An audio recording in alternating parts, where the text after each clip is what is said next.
अस्सलामुअलैकुम दोस्तों और साथियों, आप सभी का खैर मकदम है हमारे इस यूट्यूब चैनल पे। दोस्तों, बिहार बोर्ड के 10 क्लास के 500 क्वेश्चन की सीरीज़ का ये आज दूसरा वीडियो है। पहला वीडियो हम लोगों ने पहले लाया था, तो अगर आप लोगों ने पहला वीडियो नहीं देखा तो पहले आप उसे देख लें, उसके बाद आप इसे देख लेंगे, या इसे देख लें उसके बाद में आप उसे देख लेंगे, तो आपका 500 क्वेश्चन जो है 500-550 क्वेश्चन के आसपास है वो आपका कंप्लीट हो जाएगा। और मैं ये दावे के साथ कह सकता हूँ कि अगर आप उन लोगों ने इसको अच्छे से देख लिया तो आपका बोर्ड एग्ज़ाम में एक भी क्वेश्चन गलत नहीं होगा। तो आइए दोस्तों, ज़्यादा समय न लेते हुए आज का वीडियो शुरू करते हैं।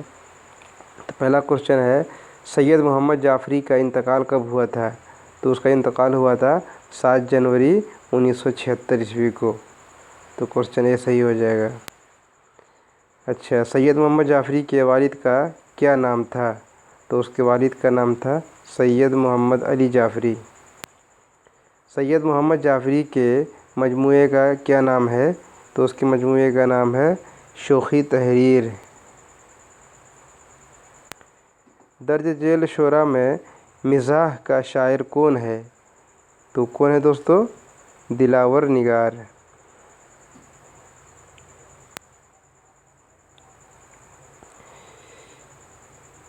नजम खड़ा डिनर में तहज़ीब पर तनकीद किया गया है।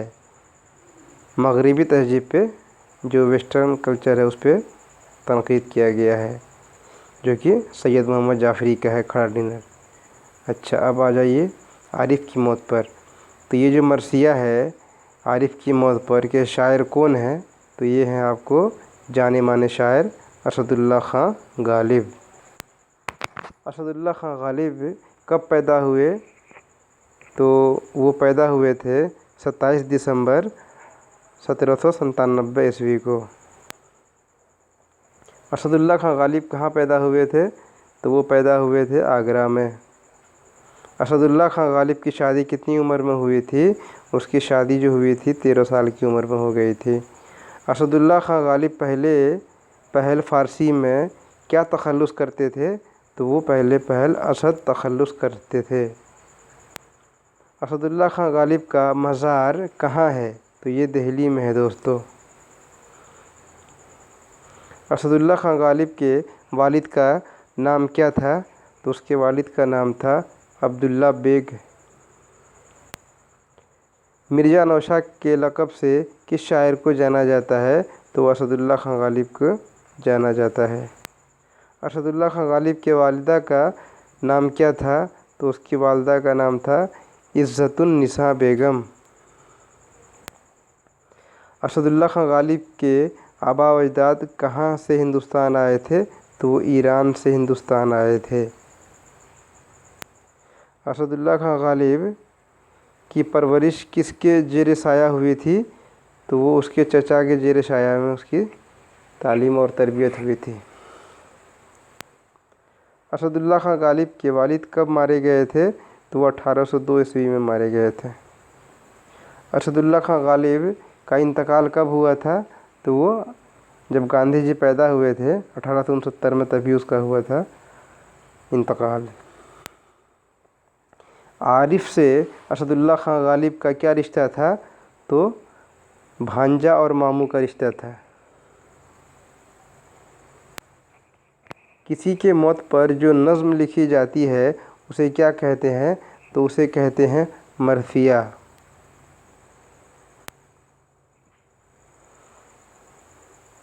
मरसिया की ज़ुबान से निकला लफ्ज़ है ये, सॉरी, किस ज़ुबान से निकला लफ्ज़ है ये? तो ये है अरबी ज़ुबान से। ज़हर इश्क। ज़हर इश्क के शायर कौन हैं? तो ये शौक़ लखनवी हैं।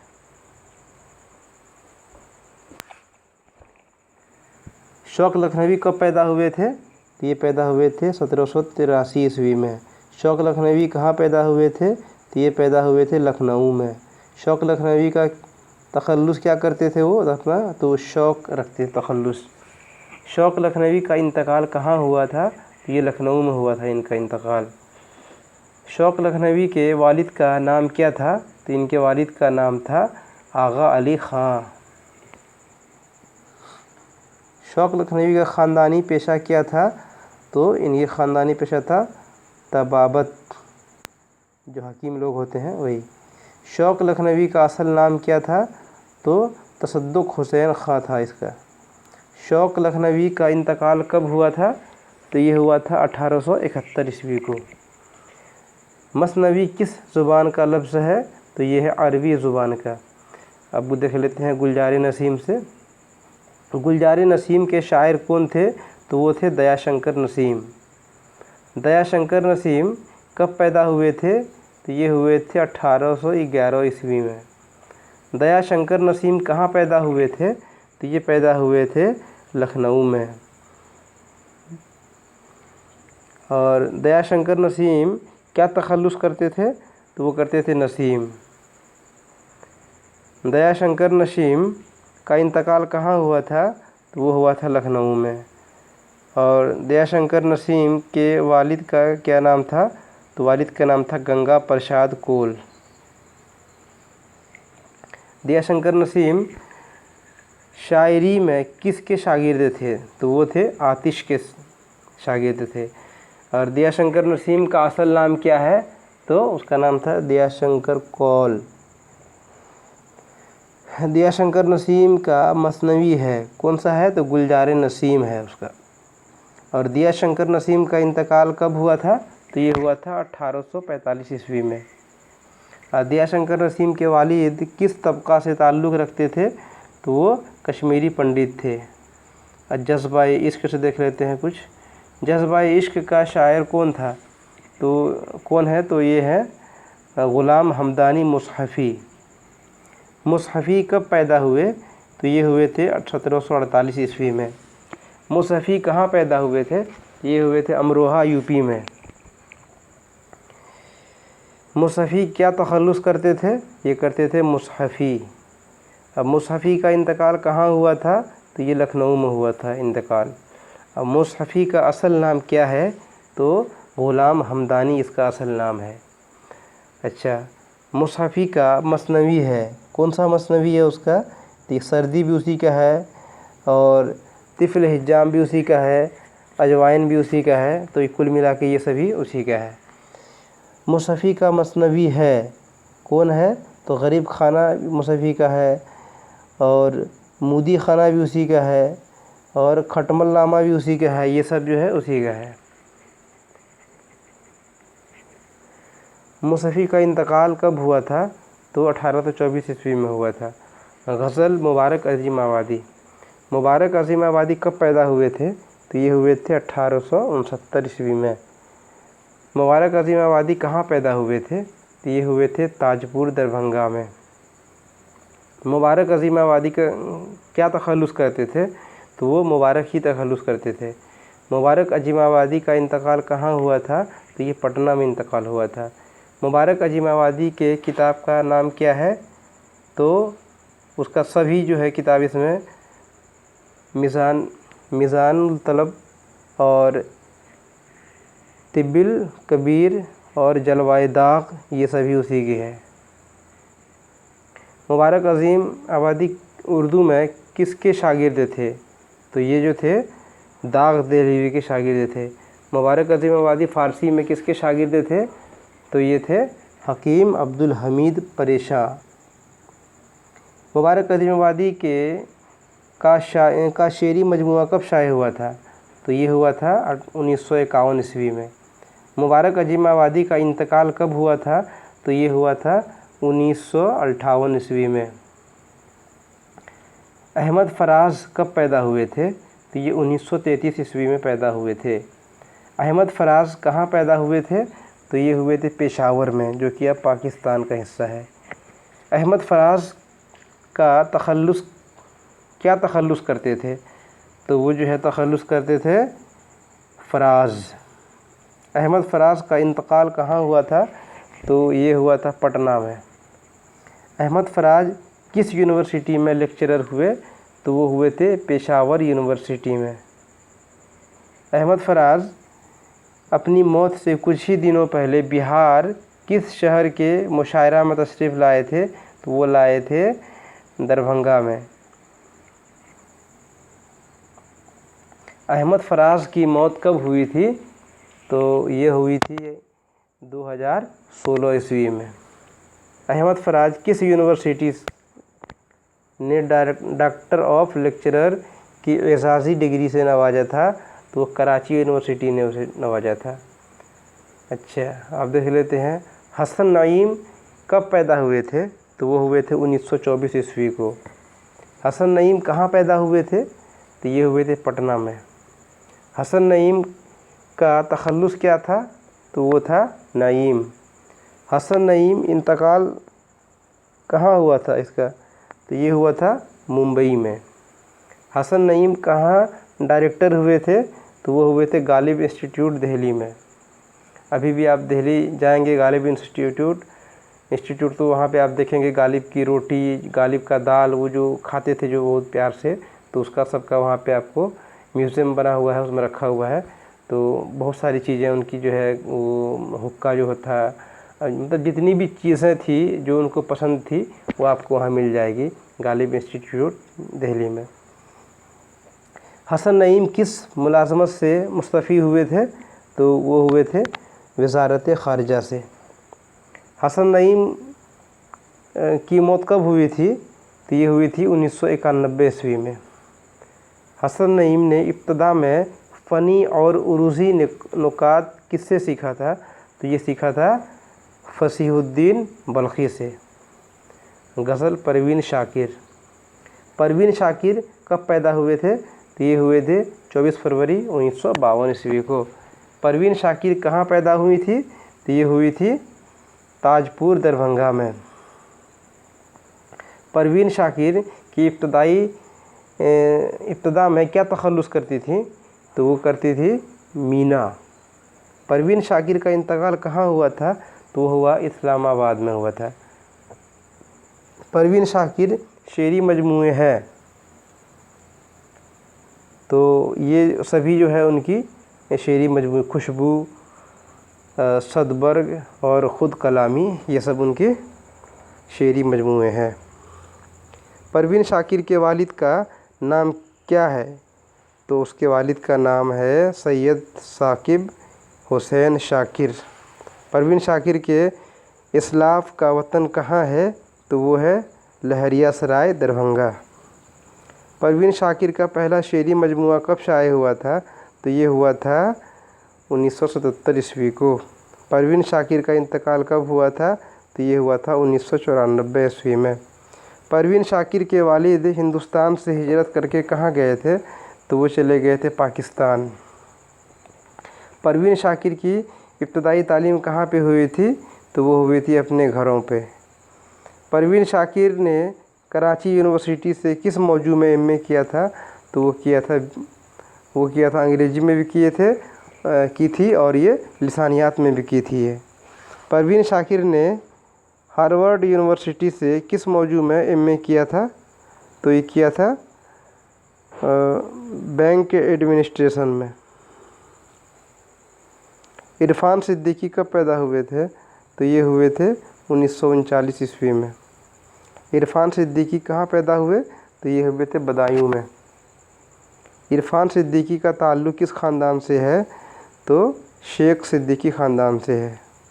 इरफान सिद्दीकी ने मैट्रिक का इम्तिहान कब पास किया था? तो ये पास किया था 1953 ईस्वी में। मौलवी इकराम अहमद शाद सिद्दीकी अपने अहद के सर सैयद समझे जाते थे। ये इरफान सिद्दीकी के कौन थे? तो ये इनके दादा थे। इरफान सिद्दीकी ने मास कम्युनिकेशन में डिप्लोमा कहाँ से किया था? तो ये किया था दिल्ली से। गज़ल के पहले शेर को क्या कहते हैं? तो वो कहते हैं मतला।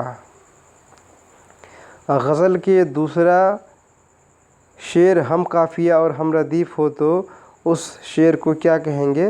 उसे कहेंगे हुस्न मतला। और गज़ल के आखिरी शेर को कहेंगे मक्ता। गज़ल के लग़वी माने क्या होते हैं? तो इसके माने होते हैं औरतों से बात करना। गज़ल किससे माखूज़ है? तो ये है अरबी कसीदे के तशबीब से। जफ़र गोरखपुरी कब पैदा हुए? तो ये हुए थे 1935 ईस्वी को, मई में, 5 मई को। जफ़र गोरखपुरी कहाँ पैदा हुए थे? तो ये हुए थे उत्तर प्रदेश में। जफ़र गोरखपुरी का ताल्लुक़ किस गांव से है? तो वो बेदौली बाबू गांव से है। जफ़र गोरखपुरी की शायरी के अब तक कितने मजमूए मंजर आम पर आ चुके हैं? तो 7 मजमूए मंजर आम पे आ चुके हैं। मंदरजा जेल में जफ़र गोरखपुरी के का बच्चों के लिए कौन सा मजमूआ है? तो वो है नाच रेगुड़िया और सच्चाइयाँ, दोनों उसी का है। जफ़र गोरखपुरी के शेरी मजमूए हैं तो कितने हैं? ये सब जितने भी हैं A B C ये टोटल उनके हो जाएंगे। दोहा किस ज़ुबान का कदीम सिन्फ़ सख़ुन है? तो ये है हिंदी ज़ुबान का।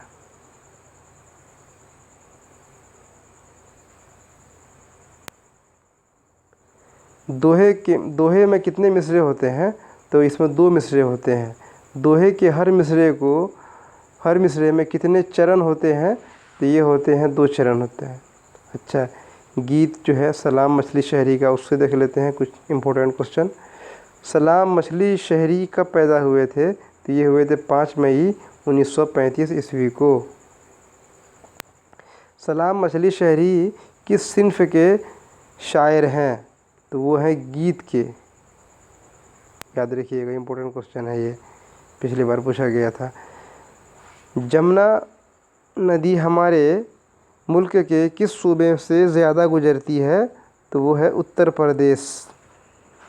ताजमहल किस मुग़ल बादशाह ने तामीर कराई थी? तो वो कराई थी शाहजहाँ ने। शाहजहाँ ने ताजमहल किसकी याद में तामीर कराई थी? तो वो अपनी बीवी मुमताज़ महल की याद में तामीर करवाए थे। गीत किस ज़ुबान का कदीम सिन्फ़ सख़ुन है? तो वो है हिंदी ज़ुबान का। सलाम मछली शहरी के वालिद का नाम क्या था? तो अब्दुल रज़्ज़ाक़ नाम था। सलाम मछली शहरी के दादा का नाम क्या था? तो वो था मोहम्मद इस्माइल। हिंदुस्तानी अदब का तस्वुर, इसे देख लेते हैं कुछ। हिंदुस्तान में कितने ख़ानदान असना हैं? मतलब 4 जो हैं ये ख़ानदानुल सीना है, 4 हैं। हिंदी किस ज़ुबान का लफ्ज़ है? तो ये है फ़ारसी ज़ुबान का लफ्ज़। हिंदी ज़ुबान किस बोली से निकली है? तो ये निकली है खड़ी बोली से। हिंदी अदब की आगाज़ का ज़माना कब से माना जाता है? तो ये माना जाता है 933 ईस्वी से। पंजाबी अदब के कितने अदवार हैं? तो ये हैं 4 अदवार। दौर की जमा क्या होता है? अदवार। हिंदी का पहला शायर किसे माना जाता है? तो ये माना जाता है आचार्य सरहयार को। हिंदी अदब के जदीद दौर का आगाज़ कब से माना जाता है? तो जदीद का अगर पूछे तो 1803 ईस्वी हो जाएगा। जदीद मतलब नया। उर्दू ज़बान किस बोली से निकली है? तो वो खड़ी बोली से निकली है। उर्दू किस ज़ुबान की सगी बहन है? तो वो है हिंदी की सगी बहन मानी जाती है। उर्दू किस तहज़ीब की ज़ुबान है? तो ये है मुश्तरका, मतलब मिला जुला। उर्दू के पहले साहिब दीवान शायर कौन है? तो वो हैं कुली कुतुब शाह। कुली कुतुब शाह जो कि आंध्र प्रदेश हैदराबाद में जो है, ये वहाँ पे 4 मीनार भी बनाए थे वहीं पे, दक्कन का इन्हीं को जाता है। उर्दू नस्र का आगाज़ किस सदी में हुआ था? तो वो हुआ था 11वीं सदी में। तेलुगु किस रियासत की ज़ुबान है? तो ये है आंध्र प्रदेश की। आंध्र प्रदेश की राजधानी हैदराबाद। मलयालम किस रियासत की ज़ुबान है? तो ये है केरल की। बांग्लादेश किस रियासत की ज़ुबान है? बांग्ला किस रियासत की ज़ुबान है? तो ये है बंगाल की। मैथिली किस रियासत की ज़ुबान है? ये है बिहार की। गुजरात रियासत की ज़ुबान क्या है? तो गुजराती है। कर्नाटक रियासत की ज़ुबान क्या है? तो कन्नड़ है। रियासत महाराष्ट्र की क्या ज़ुबान है? तो मराठी है। हिंदुस्तान की कौमी ज़ुबान क्या है? तो ये है हिंदी। बिहार की दूसरी कौमी ज़ुबान क्या है? तो वो है उर्दू। पहली है बिहार में हिंदी और दूसरी कौमी ज़ुबान जो है वो उर्दू है। अफसाना सेकंड हैंड किस ज़ुबान में है? तो ये है मलयालम ज़ुबान में। अफसाना सेकंड हैंड किसने लिखी है? तो ये लिखी है वैक्यूम मोहम्मद बशीर। अफसाना सेकंड हैंड का मलयालम ज़ुबान से उर्दू में तर्जुमा किसने किया था? तो वो किया था जिलानी बानो ने। तो जिलानी बानो ने जो मलयालम भाषा में थी उसको उर्दू ज़ुबान में तर्जुमा किया था सेकंड हैंड को। शारदा किस अफसाना का किरदार है? तो ये है सेकंड हैंड का। अफसाना सेकंड हैंड में अखबार के मदर का नाम क्या है? तो वह है गोपीनाथ। अफसाना सेकंड हैंड में सेकंड हैंड कौन है? तो यह है शारदा। अफसाना सेकंड हैंड में शारदा को धोखा किसने दिया था? तो वो दिया था शायर ने। अब देख लेते हैं अगला क्वेश्चन।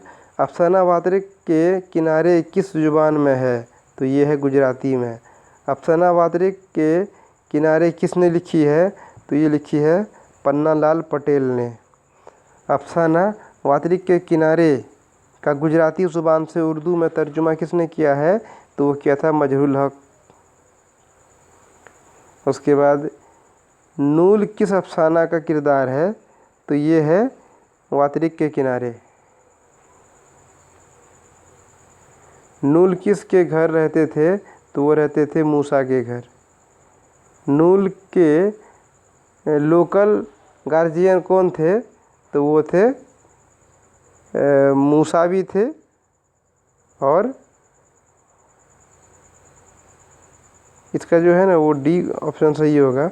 बी और सी दिखा रहा है, दोनों मूसा ही लिखा हुआ है। अब एक बार इसको चेक कर लेंगे। अच्छा, गुजराती में भैंस को क्या कहा जाता है? तो भैंस को कहा जाता है चांदरी। वातरिक क्या है? तो ये एक नदी है। सूरज का घोड़ा। अफसाना सूरज का घोड़ा किस ज़ुबान में है? तो ये है कन्नड़ ज़ुबान में। अफसाना सूरज का घोड़ा के खालिक का क्या नाम है? तो अनंत मूर्ति इसका नाम है जिसने इसे लिखी है। अफसाना सूरज का घोड़ा का कन्नड़ ज़ुबान से उर्दू में तर्जुमा किसने किया है? तो वो किया है हैदर जाफरी सैयद।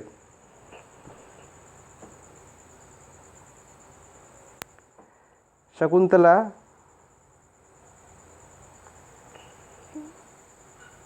एक मिनट।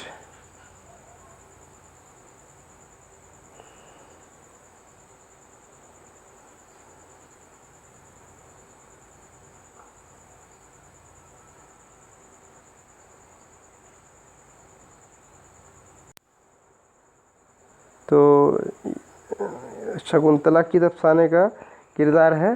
तो ये है सूरज का घोड़ा का। वेंकट जोईसा कौन सा काम करता था? तो वो करता था मसाज का काम करता था। अब अर्जुन से देख लेते हैं। कहानी अर्जुन किस ज़ुबान में है? तो ये है बंगला ज़ुबान में। कहानी अर्जुन के खालिक का क्या नाम है? तो वो है महाश्वेता देवी। कहानी अर्जुन का बंगला ज़ुबान से उर्दू में तर्जुमा किसने किया है? तो वो किया है शाफ़े किदवई ने। राम हल्दर और महतो किस कहानी का किरदार है? तो वो है अर्जुन कहानी का। राम हल्दर और महतो कौन थे? तो ये थे सियासी पार्टी के कारकुन, जो कार्यकर्ता जो होते हैं। कहानी अर्जुन में अर्जुन क्या है? तो ये है पेड़ है, एक पेड़ का नाम है अर्जुन। कहानी अर्जुन में अर्जुन का पेड़ कहाँ खड़ा था? तो ये खड़ा था गांव के चौराहे पर। खाली संदूक से देख लेते हैं कुछ अहम क्वेश्चन। कहानी खाली संदूक किस जुबान में है? तो ये है आसामी जुबान में। खाली संदूक के खालिक का क्या नाम था? तो इंदिरा गोस्वामी उसके खालिक का नाम है। कहानी खाली संदूक का आसामी ज़ुबान से उर्दू में तर्जुमा किसने किया था? तो ये किया था जो सिलेबस है वो लोग खुद ही किए हैं, जो कमेटी होती है। तो इसमें किसी ख़ास आदमी का नाम इसमें नहीं होगा।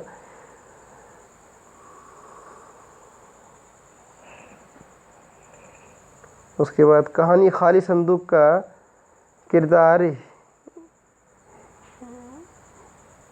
किरदार हैबर कहाँ खड़ा था? तो ये खड़ा था हेनरी के दरख्त के नीचे। तारादोई कहाँ रहती थी?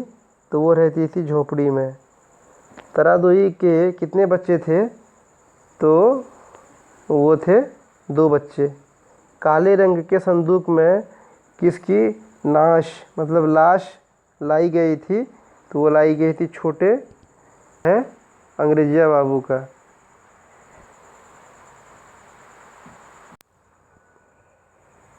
अंग्रेजिया बाबू का मधुकान कहाँ रहता था? तो ये रहता था कॉलेज के हॉस्टल में। मधुकान किस त्यौहार के मौके पर ससुराल जा रहा था? तो ये जा रहा था होली के मौके पे। नजम वारिस शाह से किस जुबान में है? तो ये किस जुबान में है? ये पंजाबी जुबान में है, वारिस शाह से। नजम वारिस शाह से के खालिक का क्या नाम है? तो वो है अमृता प्रीतम। नजम वारिस शाह से में किस सूबा का जिक्र आया है? तो पंजाब का जिक्र आया है। नजम वारिस शाह से में किस वारिस शाह कौन है? तो ये वारिस शाह एक बादशाह है। नजम दिए किस जुबान में है? तो वो है मराठी ज़ुबान में। नजम दिए के खालिक का क्या नाम है? तो वो नाम है अरुण कोल्हटकर। नजम दिए के मुतरजिम कौन है? तो ये है सादिक। नजम दिए में किसके सड़ने की बात कही गई है? तो वो छोटी उंगली। नजम बारिश की एक सुबह किस जुबान में है? तो ये है उड़िया में। नजम बारिश की एक सुबह के खालिक का क्या नाम है? तो वो है सीताकांत महापात्रा। नजम बारिश की एक सुबह में किसकी छुट्टी गुजारने की बात की गई है? तो वो है दशहरे की। नजम बारिश की एक सुबह के शायर का ताल्लुक़ किस सूबा से है? तो वो उड़ीसा से है। नजम इंसान किस जुबान में है? जो इंसान है वो तेलुगु ज़ुबान में है। नजम इंसान के खालिक का क्या नाम है? तो उसका नाम है शशिंदर शर्मा। नज़म वह मुलाकात किस जुबान में है? तो ये है मलयालम में। नजम वह मुलाकात के खालिक का क्या नाम है? तो नाम है उसके के सच्चिदानंद। नज़म वह मुलाकात के मुतरजिम कौन है? तो वो है असलम मिर्ज़ा। नजम वह मुलाकात में कितने बरसों बाद मुलाकात की बात कही जाती है? तो वो 30 बरस बाद। नज़म वह मुलाकात में दीमक किसे चट कर जाती है? तो वो ग्रुप फ़ोटो को। अब कवायद का देख लेते हैं कुछ अहम क्वेश्चन। जो नाम किसी रिश्ते के बिना पर हो उसे क्या कहते हैं? जो किसी रिश्ते के बिना पे हो, जैसे अबू नसर, तो इस तरह का अगर नाम हो तो उसे कहेंगे कुन्नियत कहेंगे। जैसे बोलते हैं इब्ने मासा, इस तरीके से, तो वो कुन्नियत किए है, मिसाल है। और जो नाम हुकूमत की जानिब से दी जाती है उसे क्या कहते हैं? तो उसे कहते हैं खिताब।